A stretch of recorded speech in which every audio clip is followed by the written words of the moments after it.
Although he managed to dodge the strike just in time, he quietly noted how dangerous it truly was. He clearly remembered being pierced by a similar attack before, and the poison that followed had been incredibly powerful.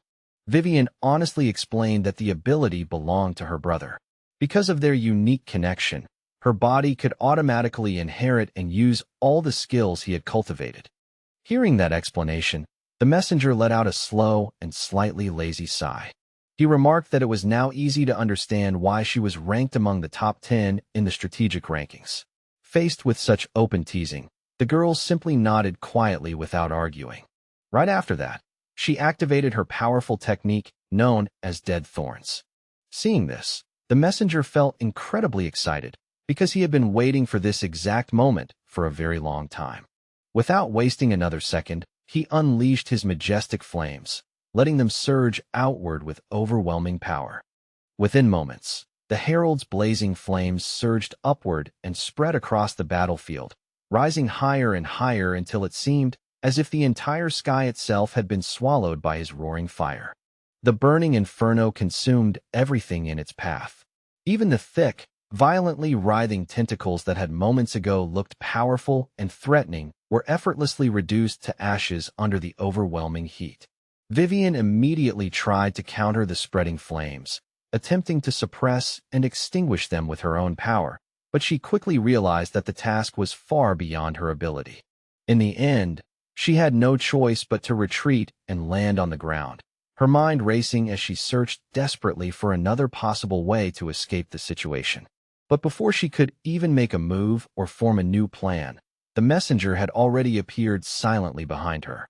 Stepping closer with calm confidence, he chuckled quietly to himself and casually announced that Vivian had already lost this battle. Without giving her any time to react, he raised his blade and brought it down in a swift motion, decisively ending the fight. As she collapsed onto the battlefield, the system quickly issued its judgment, declaring that she had officially failed. After securing another victory, the herald calmly wondered what kind of strange or powerful techniques the next opponent would bring into the fight. Soon enough, the challenger he had been waiting for stepped forward, immediately using a mysterious technique called the Soul Song, while summoning a massive rising wall of water. A towering wave suddenly formed right in front of the herald, surging forward like a small ocean determined to crush everything in its path. Yet the herald remained completely silent. He only let out a faint hiss before opening his mouth and releasing blazing true solar fire, directing the raging flames straight toward the advancing water. He had defeated several enemies using this exact method before, and just as expected, the flames quickly overwhelmed the attack. Soon afterward, the system calmly announced his victory once again. At that moment, his defeated opponent finally understood that all the rumors spreading across the internet about the herald were far from exaggerated. Even the fighter ranked 8th could not help admitting that this so-called pet behaved frighteningly like a demon. Meanwhile, the girl holding the 7th position reached an even bolder conclusion. In her opinion, the herald's power might actually surpass that of demons who possessed the same rank of strength. After a brief pause following the battle, the messenger calmly asked who his next opponent would be. A man named Geo stepped forward with a serious and dangerous expression, quietly confirming that he himself would be the next challenger.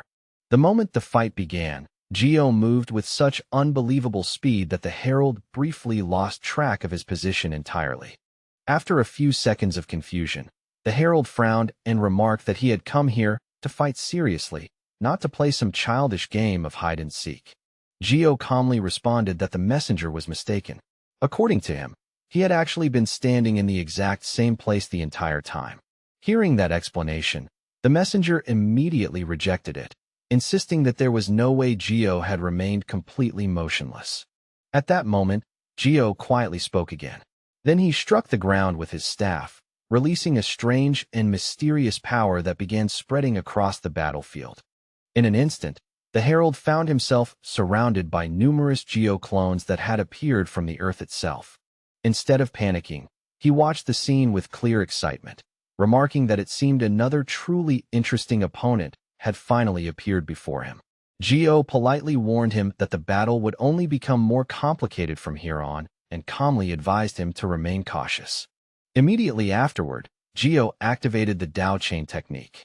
In that very instant, hundreds of razor-sharp blades rushed forward toward the herald from every direction. Even so, the herald simply observed the attack calmly, deciding that this level of threat meant almost nothing to him. Without hesitation, he activated the Titan Scythe technique, easily sweeping aside the incoming blades and forcing them back. But Geo showed no signs of frustration. Instead, a dangerous and confident smile slowly appeared on his face. This time, the blades accelerated dramatically, spinning rapidly around the countless clones that surrounded the battlefield. Then, without warning, the swirling blades suddenly focused their attack directly on the herald himself. At that exact moment, the herald seemed to realize something important about the strange pattern of the attack. However, there was no time left to think deeply about it.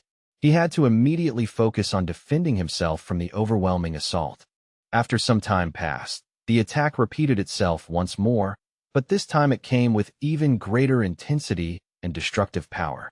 Now the messenger found himself tightly entangled within countless Dao chains that wrapped around him like living restraints.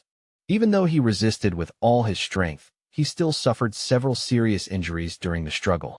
His body finally collapsed onto the ground. Seeing this, Geo calmly declared that anyone trapped inside his chains and foolish enough to resist him was destined to die. Almost immediately after those chilling words were spoken, the herald felt his strength fading. A sharp, overwhelming pain spread through his body, temporarily robbing him of the ability to continue fighting. Yet less than a second later, he suddenly twisted his body and prepared to launch another attack. A sly and confident smile slowly appeared on his face, suggesting that this time he had already figured something out. Meanwhile, Geo simply stood there in silence, carefully watching as his opponent approached again. As the herald's attack swept past him, Geo calmly thought to himself that the herald's endless rebirth ability resembled the constant guidance of the North Star.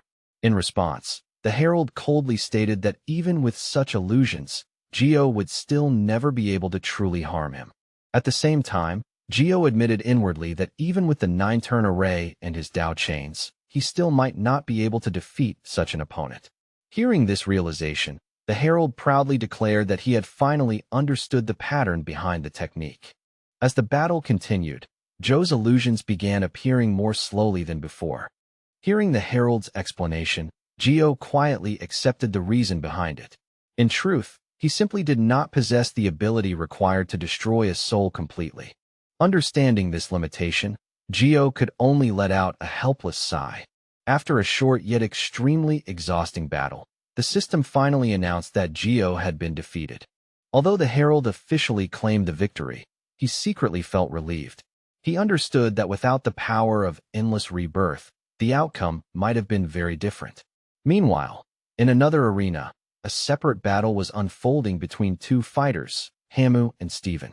Hamu glared at the incoming attack with burning anger, silently cursing Steven for unleashing such ridiculous and excessive firepower. In the next moment, a deafening explosion erupted across the arena, shaking the entire battlefield.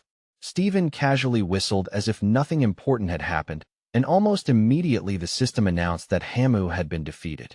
Realizing that all his attempts for the day had failed, Hamu burst into a storm of furious curses directed straight at his partner. Just then, his phone suddenly began ringing. The call was coming from the scientific department of the police. Hamu quickly grabbed the device and stepped aside from the others so he could answer the call. With an irritated tone, he bluntly said that he already knew who was calling and demanded to know what they wanted. On the other end of the line, Steven mockingly asked him how it felt to be roasted alive like that. Hearing those words, Hamu practically exploded with rage, loudly cursing Steven and telling him to go straight to hell. However, the blonde man calmly replied that Hamu should never have challenged opponents who were far beyond his ability to defeat. This comment pushed Hamu even further into anger. He accused the other man of deliberately trying to create conflict and insisted that he had never intended to challenge the goddess. He even claimed that everyone ranked above her must have gained their positions through bribery. Steven, however, simply replied that his own rank came purely from strength, and added with a mocking tone that if Hamu was unhappy, he should try bribing the department with even more money himself.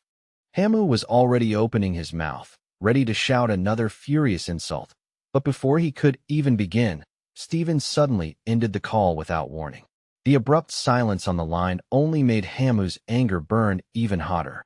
Almost the very next second, his device vibrated again. A new message appeared on the screen, and as he read it, a confused expression slowly spread across Hamu's face.